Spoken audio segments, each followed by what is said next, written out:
کہ میں یہ سارا کچھ کر سکوں. یہ تو اس پاک ذات کی دین ہے کہ وہ مجھے اس طرف لگا رہا ہے. اگر اس نے مجھے چنا ہے اس کسی کام کے لیے تو کیسا گھمنڈ, کیسا دکھاوا. تو جب اس پاک ذات کے لیے آپ نے کر دیا تو پھر بس آپ سمجھ نہیں سکیں گے میں کیا کہنا چاہ رہی ہوں. اپنی فیلنگ اندر سے جو سی ہے وہ ایکسپریس نہیں آپ کر پا رہے ہیں, یعنی کہ یہ آپ کو لگتا ہے کہ یہ آپ کی ڈیوٹی ہے. جی مجھے لگتا ہے کہ میرے رب نے مجھے چنا ہے. چنا جی چنا, کیونکہ اس کے بہت سارے ایسے معاملات ہیں جو میں پبلک نہیں کر سکتی. جو میرے قریب ہیں لوگ انہیں پتہ ہے ایسے سارے معاملات کا. کہا جاتا ہے کہ آپ دعا کے لیے ہاتھ اٹھاتے ہیں کسی کے لیے بھی تو وہ ہاتھ جب نیچے جب تک ہوتے ہیں تب تک اس کی دعا قبول ہو جاتی ہے. آپ نے سنا ہے یہ میں نے بہت سنا, یہ بہت سارے لوگ. آپ کو پتہ ہے اللہ پاک کی ذات شارک سے زیادہ قریب ہے, ہم ہی اللہ سے دور ہو جاتے ہیں. اگر ہم اللہ پاک سے دور نہ ہو اس کے قریب جانا چاہیں وہ تو پہلے سے قریب ہے. ہر بندے کے لیے میں یہی کہتی ہوں کہ آپ ایک دفعہ اپنے رب کو محسوس تو کریں. ہاتھ اٹھانا تو دور کی بات ہے, آپ دل سے سوچیں کیسے نہیں وہ آپ کی سنے گا. آپ تہجد میں اٹھیں, وہاں آپ تب اسے مانگے جب ساری دنیا سو رہی ہوتی ہے, تو آپ کو محسوس ہوگا کہ واقعی آپ کا رب آپ کے سامنے. لیکن آپ کی عمر کی دوشیزائیں جو ان سے ہیں وہ بہت جلوی پہنتی ہیں, بہت فیشنیبل ہوتی ہیں, بے انتہا ماڈریٹ ہوتی ہیں. ان کا فطرتی حق بھی ہے, ان کو کرنا بھی چاہیے, ہم اس سے اختلاف نہیں کر سکتے. لیکن آپ نے بہت ساری سادگی کو اپنا اڑنا چھوڑنا بنا لیا ہوا ہے. ایک حجاب, پھر اس کے اوپر نقاب, پھر ایک چادر, اور پھر درویشانہ سا. ویسے مجھے تو یہ لگتا ہے کہ یہ ابھی بھی کم ہے, ابھی بھی یہ کم ہے. دنیا داری ہے, یہ سارا کچھ کرنا پڑتا ہے. آپ کو پتہ کبھی تو میں یہ بھی چھپ چھپ کے روتی ہوں, سوچتی ہوں کہ یہ جو میں آ کے سامنے بولتی ہوں کہیں اس سے بھی مجھے کوئی گناہ تو نہیں ملتا. پکڑنا ہو, لیکن ایسا تو نہیں ہے. یہ تو یعنی کہ نظر آنا چاہیے, کم از کم لوگوں کو پتہ ہونا چاہیے. اس سے وہ لوگ جو آپ سے استفادہ نہیں حاصل کر سکے روحانی طور پہ. ناظرین آپ کو ایک بات بتاتا چلا جاؤں کہ میم جونسی ہیں وہ باقاعدہ طور پہ روحانیت کے اوپر بہت بلیو رکھتی ہیں. بہت ان کے اوپر کرم ہے اللہ تعالیٰ کی ذات کا. واقعی ان لوگوں میں سے ہیں جن کو خدا چن لیتا ہے. یہ دعا بھی لوگوں کے لیے کرتی ہیں, ان کے لیے تدبیر بھی بنتی ہیں, ہر مسئلے کا حل بھی بن جاتی ہیں. اور اس کے ساتھ ایک بڑی ڈفرینٹ چیز ہے جو خواتین میں نہیں ہوتی. صنف ناصف ہے ایک نام ہے, وہ دلیری اور بہادری ہے. ہر دوسرے بندے کے ساتھ یہ کسی کے حق کے لیے الجھ جاتے ہیں. ڈر نہیں لگتا, خوف نہیں آتا. ایک چھوٹی سی گولی ہوتی ہے وہ لگ جاتی ہے, انسان کی زندگی چلی جاتی ہے. بچے بھی ہیں. جو اللہ سے ڈرتا ہے نا وہ کسی سے نہیں ڈرتا, سیدھی اور صاف بات ہے. اور جو اللہ پاک سے نہیں ڈرتا پھر وہ سب سے ڈرتا ہے. یعنی کہ اللہ کا خوف ہونا جو ہے وہ ضروری ہے. بالکل. آخرکار یہ آپ نے اتنی بڑی انویسٹمنٹ کی جو دسترخوان کی صورت میں, بچوں کو سائیکلیں لے کے دینے کی صورت میں, لوگوں کی بچیوں کی جہیز کی صورت میں, لوگوں کو راشن دلانے کی صورت میں. کووڈ کے دنوں میں باجی صاحبہ نے یہاں پہ تقریباً چھاؤں کر رکھی تھی اور تقریباً 6,500 کے قریب لوگوں کو راشن جو ہے وہ مہیا کیا تھا. اور اس کے بعد بھی وہ رویا کرتی تھی کہ میں وہ سب کچھ نہیں کر سکی جو میرے دل کے اندر تھا. دل کے اندر تھا کیا اور کیا نہیں کر سکیں, اور یہ سب کچھ کیوں کیا؟ اصل میں یہ میں نے کیا ہے اللہ پاک کی رضا کے لیے. اور یہ میری جو انویسٹمنٹ ہے سچی بتاؤں یہ میں نے وہاں پہ اکاؤنٹ کھولا ہے.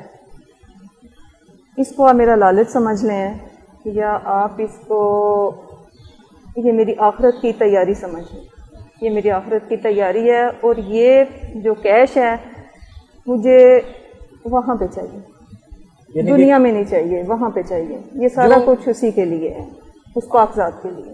یعنی کہ آپ سمجھتی ہیں کہ آپ ان لوگوں میں اپنا شمار کرنا چاہتی ہیں وہاں جو اس پاک ذات کے چند لوگ قریب, جو اللہ پاک کے پسندیدہ بندے ہیں, ان میں اللہ پاک مجھے ان میں شامل کرے. میں ہر ٹائم اللہ سے یہی دعا کرتی ہوں. تو یہ لوگ کیسے لگے؟ خاندان سے چدرانی ہیں, آپ کو زمین جائیدادیں ورثے میں ملی ہیں، اللہ تعالیٰ کا کرم آپ کے اوپر شروع سے رہا ہے، آپ کا پورا خاندان ہی جو سا ہے انہوں نے گاؤں دیہاتوں کے اوپر زمینوں کے اوپر راج کیا ہے، ڈیرے داریاں آپ کا نصب النین رہا ہے، لیکن آپ ان سے بالکل مختلف ہیں. آپ نے اپنے آپ کو ایک درویش سی کی صورت میں ڈھال رکھا ہوا ہے. اصل میں میرے فادر بھی سمجھ لیں اسی لائن سے تھے، میں نے انہی سے سیکھا ہے. فقیر آدمی تھے. جی، ان کا جو ہمارا علاقہ وہ سب لوگ انہیں اپنا مائی باپ کہتے تھے. میں نے ان سے بہت کچھ سیکھا ہے، اور ابھی بھی یہ میرا جو کچھ ہے یہ میں بارہا کہہ چکی ہوں، یہ امانت ہے میرے پاس اللہ پاک کی، اور جیسے میں نے سب کچھ لوٹا دیا دے دیا، ابھی بھی میں سب دینے کو تیار ہوں. اچھا. مجھے کچھ بھی نہیں چاہیے. یہ دنیا سمجھ لیں کہ جیسے ہوتے ہیں نا کہ اب اس سے بڑھ کے کیا کہوں کہ یہ آخرت کی تیاری میں کر رہی ہوں. جو بندہ آخرت کی تیاری کرتا ہے پھر یہ دنیاوی چیزوں میں کیا اس کی دلچسپی ہوتی ہے. آپ کو لگتا ہے کہ زندگی بہت پرلطف سا ہے، بڑی رونقوں سے بڑی ہے، لیکن آپ کا اس کے ساتھ لگاؤ نہیں لگتا؟ آپ آخرت کی تیاری میں جس زندگی کی یا جس لطف کی میں بات کر رہی ہوں، جو بھی بندہ اس سے آشنا ہوتا ہے پھر یہ دنیاوی ٹیسٹ تو بہت ہی بےمانی سی لگتے ہیں، یہ کچھ بھی نہیں ہے. اصل ذائقہ وہ آپ اگر چکھیں گے جو آپ کا اور آپ کے رب کا ہوتا ہے، جو رب سے آپ کا عشق اگر میں کہوں، میں اس قابل نہیں ہوں.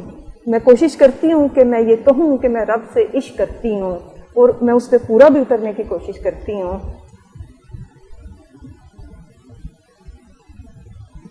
تو نہیں ہوتا، اسپیچ لیس اور آپ دیدہ ہو گئی ہیں. اچھا، عشق مجازی سے ہٹ کے عشق حقیقی تک کا یہ جو سفر ہے اس پہ دشواریاں تھوڑی پیش آئی. عشق مجازی ہے وہ مشکل ہے، عشق حقیقی جو ہے وہ تو بہت آسان ہے. لیکن عشق حقیقت تک تو انسان اس تب تک جا نہیں سکتا جب تک مجاز کے ساتھ میں نہ لے. وہ تو ہو کیونکہ اس راہ سے گزر کے ہی جاتے ہیں. یہ جو خلقت کے ساتھ آپ کا تعلق ہے یہ مجاز ہے. یہ اس میں سب آپ کے رشتے جو بھی آپ کے اس میں مجازی آتے ہیں، دیکھیں جیسے کہتے ہیں مجازی خدا ہے، حقیقی خدا ہے، یہ ان کے درمیان میں جو چیزیں ہیں یہ وہی تو رستے ہیں جو میں سمجھ لیں کہ اللہ تعالیٰ کی دی ہوئی توفیق سے میں عبور کر رہی ہوں. اور میں چاہتی ہوں میرا جو زندگی کا خاتمہ ہے وہ ایمان پہ ہو. میں کبھی اپنی لائن سے ہٹوں نہ. میرا رب میرے پہ اتنا کرم کر دے کہ میں جب وہاں پہ اللہ کے حضور پیش ہوں تو میں سرخرو ہوں. میں کم از کم ضرور اس وقت میں آنا چاہتی ہوں کہ جہاں پہ میں اپنے رب کا دیدار کرنا چاہتی ہوں. میں نبی پاک صلی اللہ علیہ وآلہ وسلم کی رب مجھے ان کی شفاعت نصیب کرے. میں ان کے بلکہ ہم سب کے لیے میں کہتی ہوں، میں صرف پھر اپنا نہیں چاہتی، میں اپنے ساتھ جڑے ہر بندے کا میں چاہتی ہوں کہ میرا رب میرے پیچھے ان کو بھی ساتھ لے کے چلے. میں صرف اپنے لیے نہیں، میں ان کا بھی لالچ رکھتی ہوں. اپنا تو رکھتی ہوں، میں لالچی ہوں اس معاملے میں. دنیاوی معاملے میں مجھے کوئی لالچ نہیں ہے. کیا لوگوں کو اتنا کچھ خود بھی کیا ہے، درد بھی اٹھائے ہیں، تکلیفیں بھی دیکھی ہیں، لوگوں کو خوشیاں بانٹی ہیں. اپنے دامن کو خالی کر کے لوگوں کے درمیان میں خوشیاں بانٹ کرنے یہ بڑا ایک لوگوں کو کیا